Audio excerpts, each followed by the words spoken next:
Hello. അപ്പോൾ എൻ്റെ മുഖത്തെ ഈ ചിരി കാണുമ്പോൾ തന്നെ നിങ്ങൾക്ക് മനസ്സിലാവും എന്തോ ഒരു കാര്യമുണ്ടെന്ന്. അതായത് ഇത് എൻ്റെ മോൻ്റെ കോട്ടാട്ടോ, ഞാൻ സ്റ്റിച്ച് ചെയ്തതാണ്. ഞാൻ ഇത്രയും കാലം ലേഡീസ് ഡ്രസ്സ് മാത്രമാണ് സ്റ്റിച്ച് ചെയ്തിട്ടുണ്ടായിരുന്നത്. അപ്പോൾ ആദ്യമായിട്ടാണ് അതായത് യൂണിഫോം ഫീൽഡിലോട്ട് തന്നെ ഇറങ്ങുന്നത്. അപ്പം മോൻ്റെ യൂണിഫോം കിട്ടിയപ്പോൾ പുറത്ത് കൊടുക്കാൻ തീരുമാനിച്ചു. അപ്പോൾ 2 ജോഡി തയ്ക്കുന്നതിന് നമുക്ക് 1800 രൂപ വേണമെന്നാണ് തയ്യക്കാർ പറഞ്ഞിട്ടുണ്ടായിരുന്നു. അപ്പോൾ അത്രയും വലിയ തുക കൊടുക്കാൻ നമ്മുടെ കയ്യിലില്ലാത്തതുകൊണ്ട് ഞാൻ ഹസ്ബൻഡിനോട് പറഞ്ഞു ഞാനെങ്കിൽ ഒന്ന് ട്രൈ ചെയ്ത് നോക്കാമെന്ന്.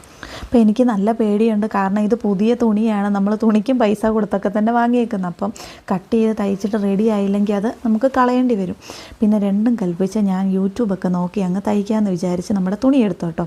അങ്ങനെ ഞാൻ മോൻ്റെ സെയിം പ്രായം, അവന് 3-3.5 വയസ്സുള്ളൂ. അപ്പോൾ ആ പ്രായത്തിൽ അടിച്ച് നോക്കിയപ്പം അങ്ങനെ ആരും വീഡിയോസൊന്നും ഇട്ടിട്ടില്ല.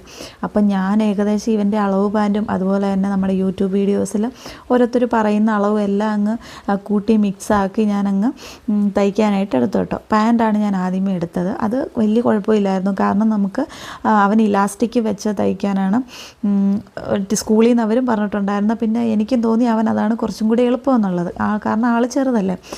അങ്ങനെ അതിന് ശേഷമാണ് നമ്മൾ കോട്ടിലോട്ട് ഇറങ്ങിയത്. കോട്ട് ഞാൻ പുറത്ത് കൊടുത്ത് ചെയ്യിക്കണമെന്ന് തന്നെ വിചാരിച്ചാൽ പാൻറ്റെങ്കിൽ പാൻറ്റ് അതെനിക്ക് ചെയ്യാൻ പറ്റുമല്ലോ എന്ന് കരുതി പാൻറ്റ് എടുത്തു. പാൻറ്റ് എടുത്ത് സക്സസ് ആയപ്പോൾ എനിക്ക് തോന്നി എന്നാൽ കോട്ടും കൂടെ ചെയ്ത് നോക്കാമെന്ന്. അങ്ങനെ ഞാൻ കോട്ടെടുത്തപ്പോഴും എനിക്ക് നല്ല ടെൻഷനുണ്ട്, തുണി കളയേണ്ടി വരുമോ എന്നുള്ളതൊക്കെ.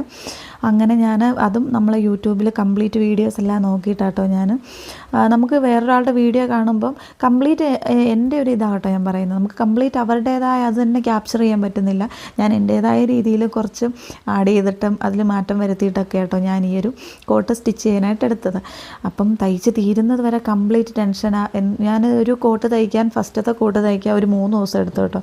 കാരണം എനിക്ക് കുറേ നേരം റെഡി ആയില്ലെങ്കിൽ എൻ്റെ മൈൻഡ് ഔട്ടായി പോയി ഞാൻ ആ ഡ്രസ്സ് എടുത്ത് മാറ്റി വെക്കും, എന്നെക്കൊണ്ട് പറ്റില്ല എന്ന് പറഞ്ഞുകൊണ്ട്. അത് കഴിഞ്ഞ് വീണ്ടും ഞാൻ അടുത്ത കോട്ടിലോട്ട് എത്തിയപ്പോഴത്തേക്ക് ഒരു ദിവസം കൊണ്ട് തന്നെ ഞാൻ കട്ട് ചെയ്തു തയ്ക്കുകയും ചെയ്തു. കാരണം അത്രമാത്രം സിമ്പിളാണെന്ന് എനിക്ക് പിന്നെയാണ് മനസ്സിലായത്. നമ്മുടെ പേടി കൊണ്ടാണ് നമ്മൾ ഇതിലോട്ടൊന്നും ഇറങ്ങാത്തത്.